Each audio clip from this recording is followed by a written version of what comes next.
SHA tumeambia Senate watusaidie. Unajua kitu moja kubwa watu hawajajua, maana wanasikia kelele mingi sana ya hospitali. Tunajitahidi sana kama county. Pale tulipo ni bidii kubwa sana ambayo tunafanya. Kwa sababu ukiangalia wagonjwa wote wakija, na nilitangaza hii wakati watu walikuwa na wasiwasi mambo ya SHA. Nikawaambia SHA mpaka iwe imeanza kufanya kazi vizuri, hakuna mgonjwa mmoja atarudishwa nyumbani kwa sababu pesa haijalipwa. Kufikia sasa tuko na milioni 142 za kutoka NHIF. Tuko na hizi mpya za SHA. Kwa jumla serikali tunaidai milioni 310 za SHA ukichanganya na za NHIF.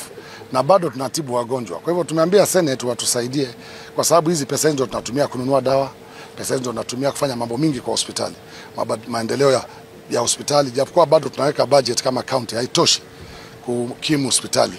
Lakini milioni 300 zinaweza fanya kazi kubwa sana katika tunapata kidogo kidogo. Juzi tulipata kidogo, ukiangalia tunadai milioni 300 na tumepata milioni 27.